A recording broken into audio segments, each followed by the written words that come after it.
Bu derinlemesine incelemeye hoş geldin. Bugün masamızda gerçekten inanılmaz bir belge var.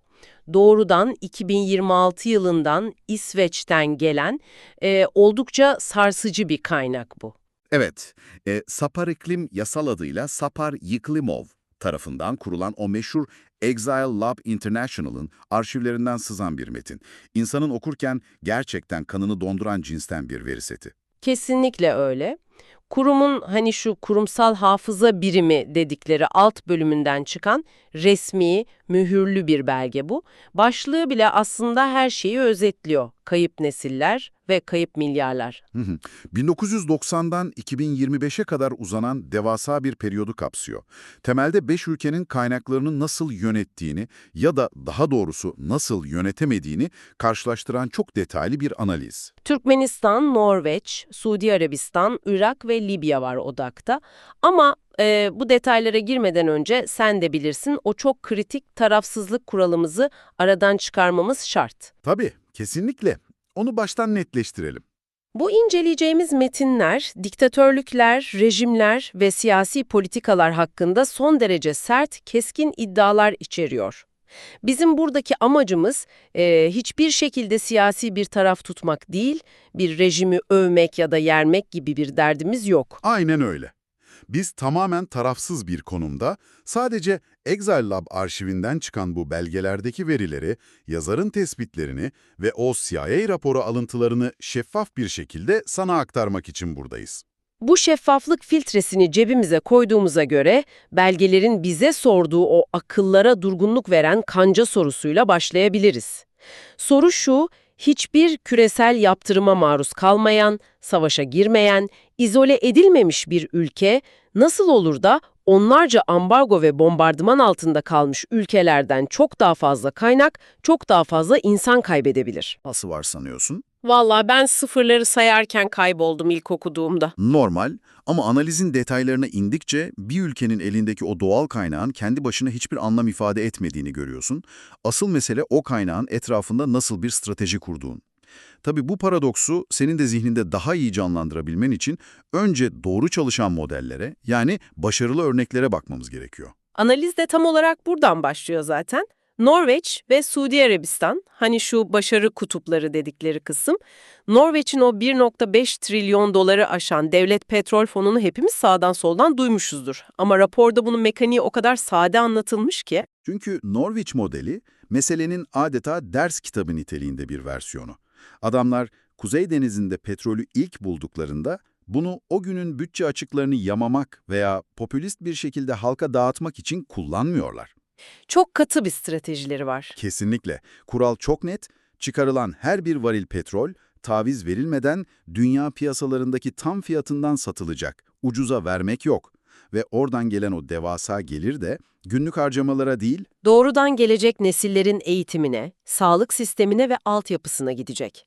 Yani o siyah sıvıyı kelimenin tam anlamıyla kalıcı bir sermayeye dönüştürmüşler. aynen öyle. Suudi Arabistan örneği ise belgelerde çok daha agresif, farklı bir strateji olarak karşımıza çıkıyor.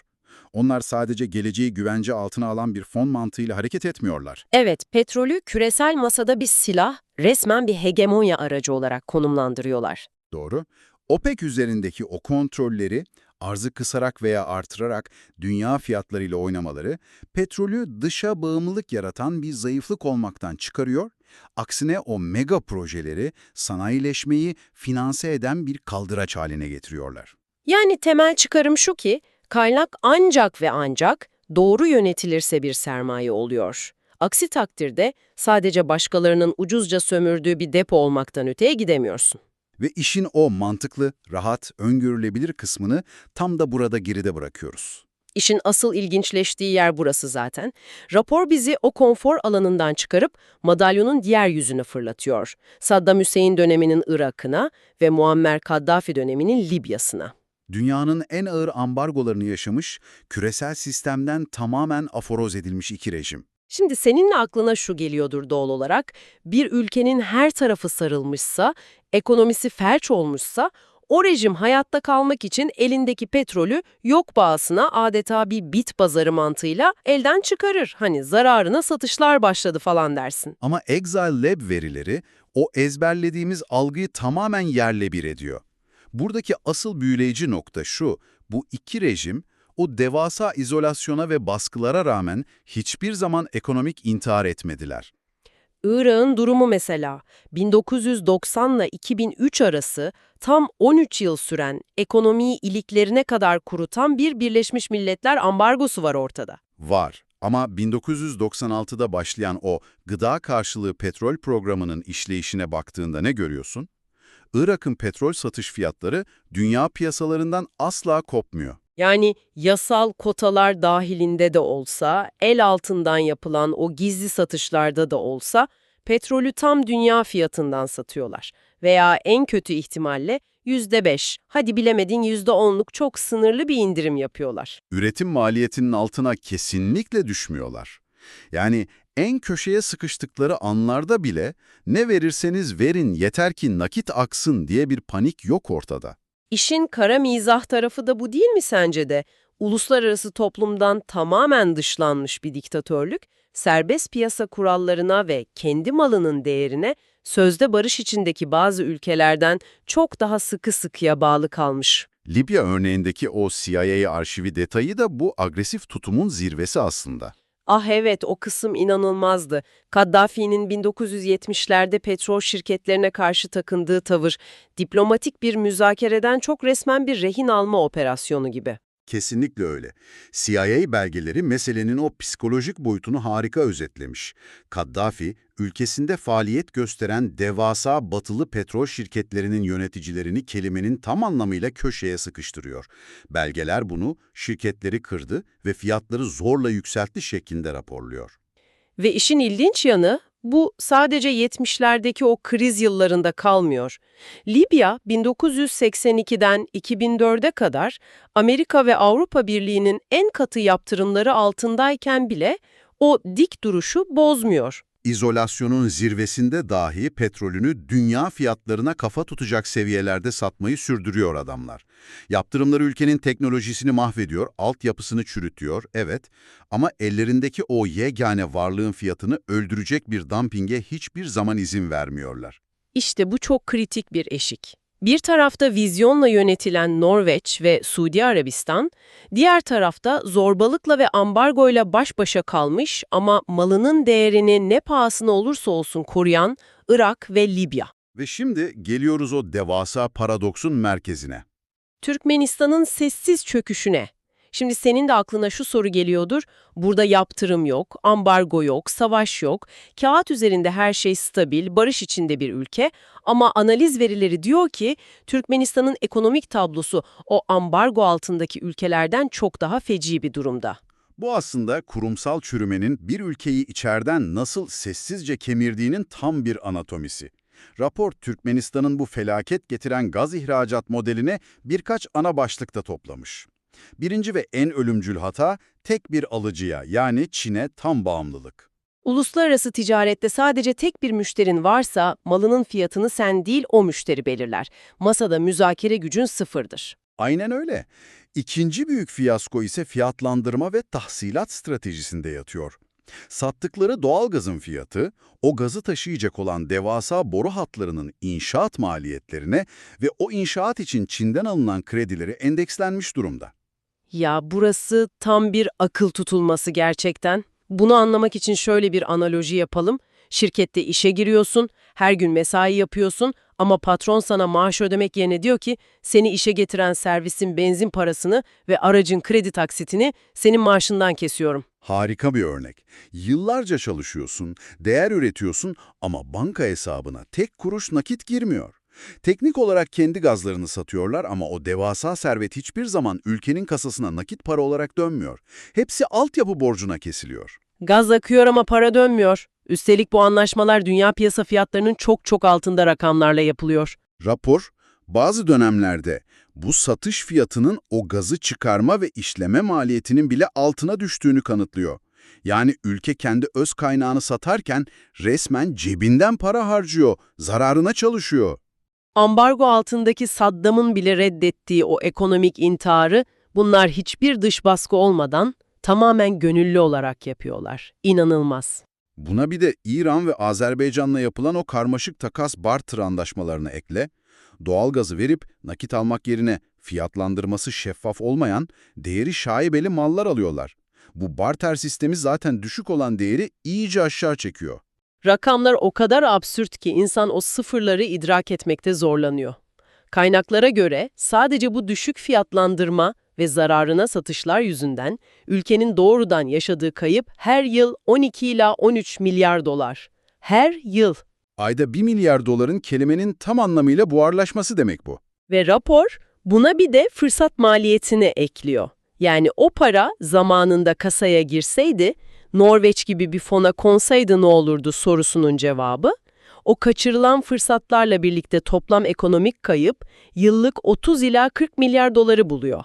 Neredeyse ülkenin bütün bir yıllık gayri safi yurt içi hasılasına denk bir rakam. Koskoca bir ulusun bir yıllık tüm ekonomik üretimi sadece bu akıl almaz stratejisizlik yüzünden yok olup gidiyor. İnsan sormadan edemiyor, içlerinden biri bile çıkıp biz ne yapıyoruz demiyor mu? Diyemiyor. Rapor bunun arkasındaki o karanlık mekanizmayı da haritalandırmış. Ortada büyük bir stratejik körlük var. Uzun vadeli 10-20 yıl sonrasını planlayan hiçbir vizyon yok. Masada pazarlık güçleri de kalmamış zaten. En önemlisi de yolsuzluk ve kleptokrasi. Ülkenin zenginliği şeffaf olmayan ihalelerle kapalı kapılar ardında küçük bir zümrenin elinde eriyip gidiyor. Ve tüm bunları denetleyecek kurumlar tamamen yok edilmiş. Kurumlar çöktüğünde o ülkeyi uçuruma giden bir otobüs gibi düşün. Şoför sarhoş ama içerideki kimsenin direksiyona müdahale etme yetkisi yok. Tabii milyarlarca dolardan, boru hatlarından konuşmak işin sadece bir yüzü. Asıl ürkütücü olan bu devasa sayıların sıradan insanlar, senin benim gibi sokaktaki insan için ne anlama geldiği. Kesinlikle. Parayı kaybedersin, borçlanırsın, bir gün sistem değişir yeniden kazanırsın. Ama bir ülkenin yerine koyamayacağı tek serveti insanıdır. Raporun o kaybolmasın nesiller başlığı altında anlattıkları olayın sadece ekonomik değil, tam bir demografik felaket olduğunu gösteriyor. Rejimlerin çöküşlerine dair yapılan o karşılaştırma gerçekten çok çarpıcı. Irak ve Libya'nın ekonomik direnişinden bahsettik ama nihayetinde o iki rejim de çöktü. Ancak bu çöküşlerin doğası son derece gürültülüydü. Bütün dünyanın gözü önünde oldu her şey. Televizyonlardan canlı yayınlanan savaşlar, bombalanan saraylar, Saddam'ın o açık mahkeme süreci. Veya Kaddafi'nin bir sokak ortasında linç edilmesi, ortaya çıkan yeraltı işkence odaları. Her şey çok kanlı ve tamamen halka açık yaşandı. Uluslararası medyanın odaklandığı o gürültülü yıkımlar. Ama analiz, Türkmenistan tablosunu tanımlarken sessiz çöküş kavramını kullanıyor. Sokaklarda silahlı isyanlar yok, füzeler yok, yabancı ordular yok. Görüntüde parklar, bahçeler temiz, binalar yerli yerinde. Ancak bu sessizliğin getirdiği yıkım, tepesine bomba yağmış ülkelerden bile çok daha derin. Raporun sunduğu demografik veriler bu sessiz çöküşü bütün çıplaklığıyla yüzümüze vuruyor.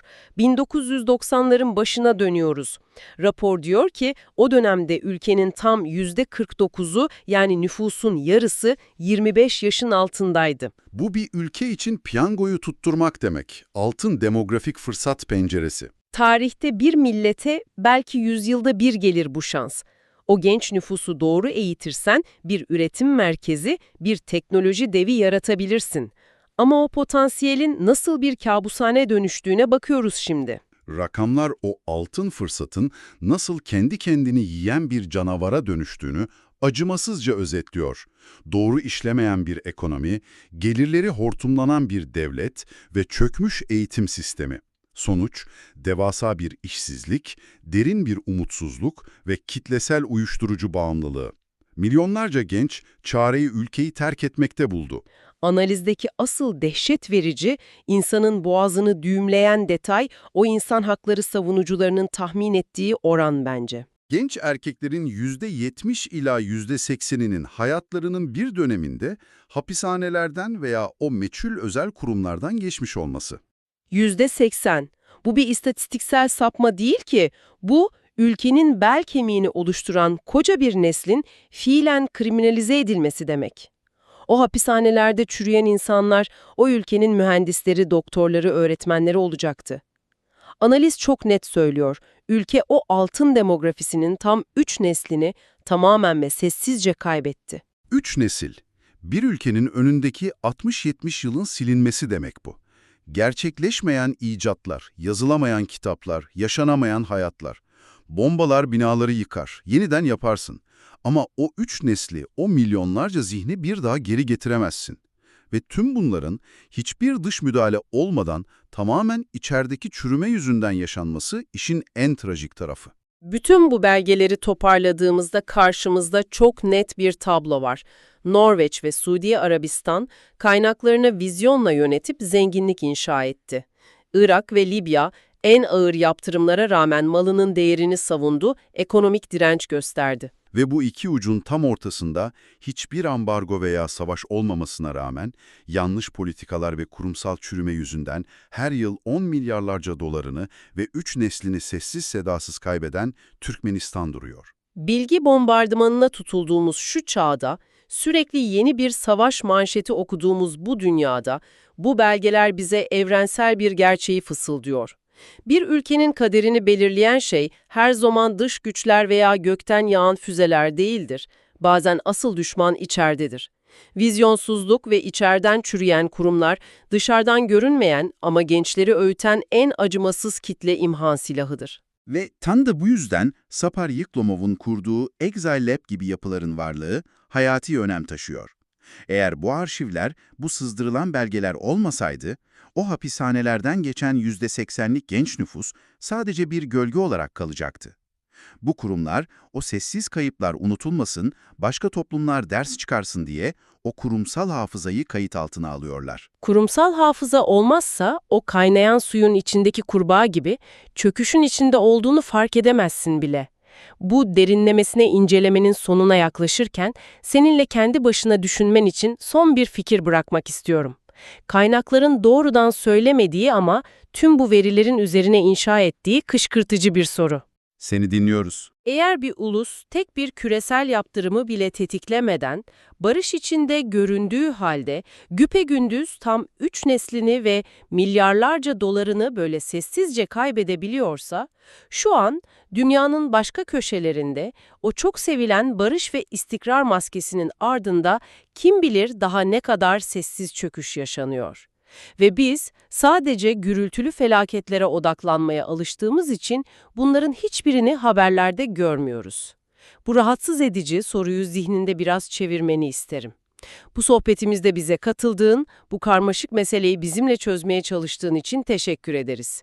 Bir sonraki derinlemesine incelememizde görüşmek üzere. Hoşça kal.